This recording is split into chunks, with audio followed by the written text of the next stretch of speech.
Hello friends, welcome to my channel. My name is Chetna and आज मैं आपको बताऊंगी कि बच्चों को कैसे लिखना स्टार्ट कराएं। जब बच्चे 2 साल के हो जाते हैं तो हम सोचने लगते हैं कि बच्चे को लिखना स्टार्ट करा देते हैं। तो आप जब भी बच्चे को लिखना स्टार्ट कराएं, सबसे पहले उसको कलर्स दें। कलर्स कुछ क्रेयॉन कलर्स, लेकिन जिनकी ग्रुप अच्छी हो, कुछ मोटे हो। वो छोटे छोटे वाले कलर्स नहीं, उनको मोटे कलर्स दें। डोम्स या कैमल के बहुत अच्छे अच्छे कलर्स मिल जाते हैं। ये डोम्स के कलर्स हैं, ये काफ़ी थिक हैं, आप देख सकते हैं। देखो, काफ़ी थिक कलर्स हैं। सबसे पहले कलर्स दें तो उन्हें एक ड्राइंग पेपर पे आप या तो कोई भी पार्टीशन करके पेपर दे सकते हैं या फिर कोई भी इमेज बना के दे सकते हैं। लाइक आपने सर्कल बना दिया या फिर ट्रायंगल बना दिया बड़ा बड़ा, या फिर पेपर का ऐसे ही बस पार्टीशन कर दिया या प्लेन पेपर उनको दे दिया कलरिंग करने के लिए, जिससे बच्चे का हैंड मूवमेंट अच्छा हो, ग्रिप अच्छी बने। ठीक है। उसके बाद जब ये सब आप कलरिंग का थोड़ा बहुत उसे प्रैक्टिस करा दें, उसके बाद आप बच्चे को स्लीपिंग लाइन और स्टैंडिंग लाइन की ट्रेसिंग कराएं। ये आप या तो इस तरीके से बना के दे सकते हैं खुद से घर पर ही, एक प्लेन पेपर पे आप खुद से बना के दे सकते हैं स्टैंडिंग लाइन, स्लीपिंग लाइन,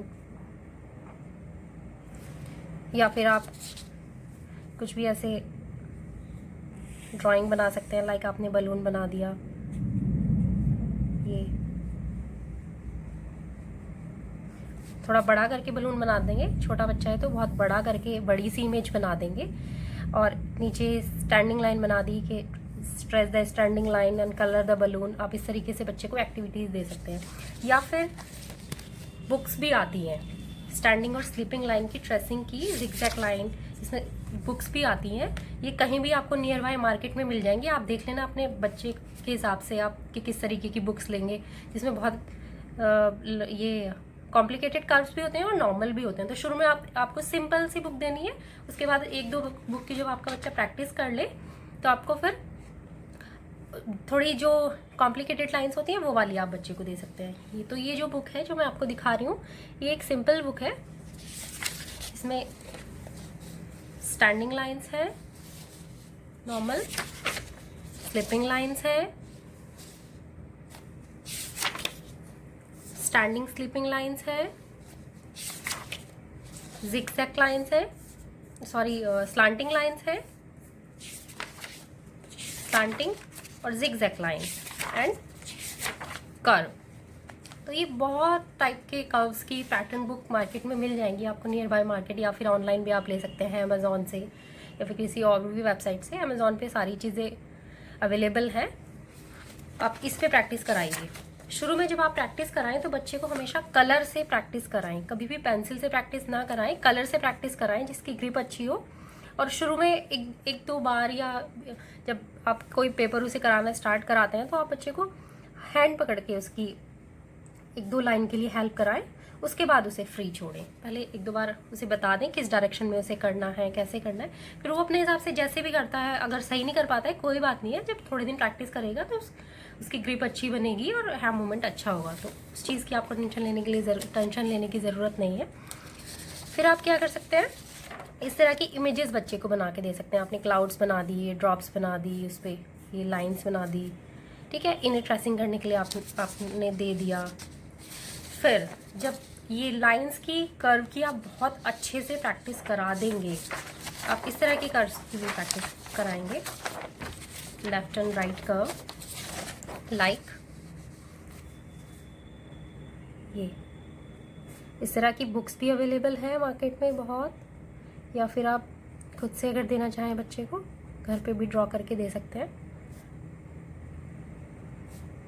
ये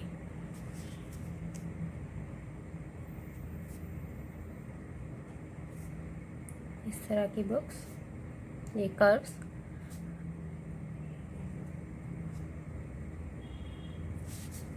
ये आप इस तरह की कर्व्स बना के दे सकते हैं।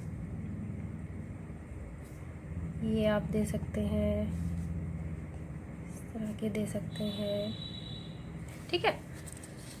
तो आप जब lines, standing line, sleeping line, zigzag line slanting line, curves की बहुत अच्छे से प्रैक्टिस करा देंगे, तब आप बच्चे को अल्फ़ाबेट्स पे लेके आएंगे। अल्फ़ाबेट्स की सबसे पहले आप ट्रेसिंग बुक लेंगे या खुद से ट्रेस करके बच्चे को घर पे दे देंगे ट्रेसिंग बुक्स। ये तो इस पे तो बहुत छोटे छोटे ब्लॉक्स बने हुए हैं, लेकिन आपको शुरू में जो बड़े बड़े जैसे लेटर्स हैं, जैसे ये है, इस टाइप के लेटर्स वाली बुक्स, बड़े बड़े ब्लॉक्स में लेटर्स वाली बुक्स आती हैं, वो लेनी है और उन पर प्रैक्टिस करानी है। कलर से करानी है पहले, फिर आप पेंसिल से करा देंगे। जब आपको लगेगा कि आपका बच्चा की ग्रिप कलर्स पे बहुत अच्छी हो गई, तब आप उसके पेंसिल देंगे।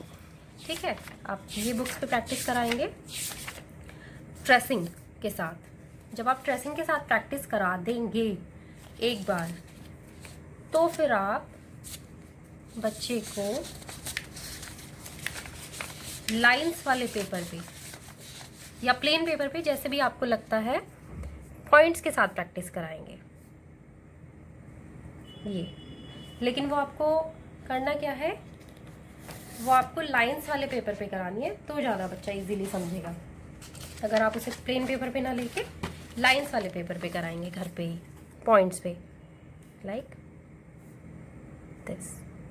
ठीक है, बच्चा यहाँ से यहाँ कनेक्ट करेगा, यहाँ से यहाँ कनेक्ट करेगा, फिर आप उसे बताएंगे ए से इससे कनेक्ट करना है, तो ए, फिर ये 3 पॉइंट बना देंगे, तो वो बी ऐसे ड्रॉ करेगा। सी के लिए आप थोड़ा इस तरीके से बना सकते हैं, डी के लिए आप ये पॉइंट बना देंगे, ई के लिए इस तरीके से पॉइंट बना देंगे। फिर पॉइंट पे आपको प्रैक्टिस करानी है, क्योंकि आपके बच्चे की स्टैंडिंग, स्लीपिंग, कर्व्स की प्रैक्टिस पहले से ही हो गई है, तो वो इन पॉइंट्स को अच्छे से इजीली मैच कर लेगा। उसके बाद आप सिंगल पॉइंट पे प्रैक्टिस कराएंगे। ठीक है, जब आप सिंगल पॉइंट पे आ जाएंगे, आपको खुद लगेगा कि आपका बच्चा अच्छे से लिखने लगा है। लेकिन आपको प्रैक्टिस के साथ साथ उसे रिकॉग्निशन भी साइड बाय साइड कराना है। ए बी जितने भी अल्फ़ाबेट्स हैं, सबका रिकॉग्निशन आप साथ साथ कराएंगे। और जो भी अल्फ़ाबेट, जब आप उसे अल्फ़ाबेट लिखवाना शुरू करेंगे, जो भी अल्फ़ाबेट उसे आप लिखवाएंगे, उसके साथ साथ आप उससे रिलेटेड जितनी भी चीज़, जैसे ए फॉर एप्पल तो हम बुक में देख के बताते ही हैं, बस उससे रिलेटेड जितनी भी चीज़ें हैं हमारे आसपास, उसके बारे में हम उस साइड बाय साइड उसे बताते रहेंगे। अगर कहीं ए लिखा हुआ है, बी लिखा हुआ है, या फिर कोई भी लेटर कहीं पे वर्ड कहीं पे लिखा हुआ है, तो आप उससे रैंडमली पूछ लेंगे कि बेटा ये क्या लिखा हुआ है, ये क्या लिखा हुआ है, इसमें आप अलग अलग लेटर बताओ।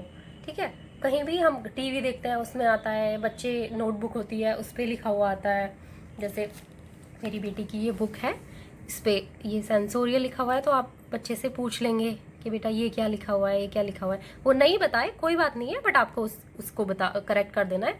जब वो प्रैक्टिस करेगा, तो फिर वो ये चीज़ें भी बताने लगेगा। जब वो एक बार आप उसे सिखा देंगे ना कि वो ऑब्जर्व करे चीज़ों को, आप उससे पूछेंगे तो वो खुद से भी फिर ऑब्जर्व करेगा। अगर कुछ उसे नहीं समझ में आएगा, तो वो खुद से भी आप इम्प्रूवमेंट देखेंगे कि बच्चा अगर कहीं कुछ लिखा हुआ है, लाइक एप्पल की स्पेलिंग लिखी हुई है, तो वो पूछेगा कि मम्मा इसमें स्पेलिंग में क्या क्या लिखा हुआ है। आप ये चीज़ खुद भी ऑब्जर्व करेंगे। उससे रिलेटेड लेटर्स भी बताएंगे, लेटर से रिलेटेड आप उसको चीज़ें बताएंगे, और कुछ उसको एक्सरसाइज भी कराएंगे। राइट, लाइक आप उसे ए की प्रैक्टिस करा रहे हैं, तो आप ए की एक्सरसाइज कराएंगे, फाइंड द लेटर। तो आप बहुत सारी ये लिख देंगे, A B C, A D, C D E F G A. तो आप उसे बोलेंगे कि आप ए को सर्कल करो। तो बच्चा जब ए को सर्कल करेगा, तो वो चीज़ वो ऑब्जर्व करेगा, उससे रिलेटेड, ए से रिलेटेड उसकी जो ऑब्जर्वेशन है वो आएगी। ठीक है, तो इस तरीके से आप बच्चे को लिखना सिखाएंगे। कभी भी आप अल्फ़ाबेट से स्टार्ट नहीं करेंगे, आप हमेशा प्लेन पेपर लेके पहले उस पर प्रैक्टिस कराएंगे कलरिंग की।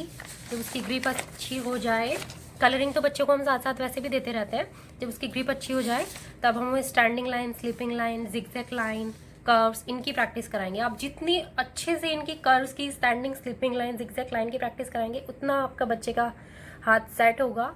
और अल्फ़ाबेट्स का क्या है, वो तो जब रिकॉग्निशन सीख जाएगा, तो अल्फ़ाबेट्स तो वो इजीली सीख ही जाएगा जब वो इन लाइंस की प्रैक्टिस करेगा।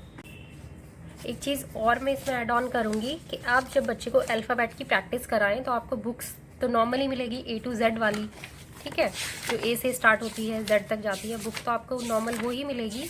लेकिन आपको इस सीक्वेंस में कभी भी बच्चे को प्रैक्टिस नहीं करानी है। आपको पहले स्टैंडिंग स्लीपिंग लाइन से रिलेटेड लेटर्स की प्रैक्टिस करानी है, फिर आपको कर्व वाले जिगजैग लाइन के लेटर्स की प्रैक्टिस करानी है, फिर आपको कर्व वाले लेटर्स की प्रैक्टिस करानी है। लाइक हमारे पास A to Z अल्फ़ाबेट्स हैं, तो उसमें LTIHEFMNAWVWXY ये हमारे स्टैंडिंग स्लीपिंग लाइन तक होते हैं F तक। उसके बाद हमारे जिगजैग लाइन से स्टार्ट हो जाते हैं या स्लैंटिंग लाइन से स्टार्ट हो जाते हैं लेटर्स जो बनते हैं। फिर हमारे कर्व्स वाले लेटर आते हैं। सो हमें इस सीक्वेंस में बच्चे को प्रैक्टिस करानी है। ओके, अगर आपको इस वीडियो से कुछ भी हेल्प मिली हो तो प्लीज़ इस वीडियो को लाइक कीजिए, इस वीडियो को ज़्यादा से ज़्यादा शेयर कीजिए और मेरे चैनल को सब्सक्राइब कीजिए। Thank you, thanks for watching.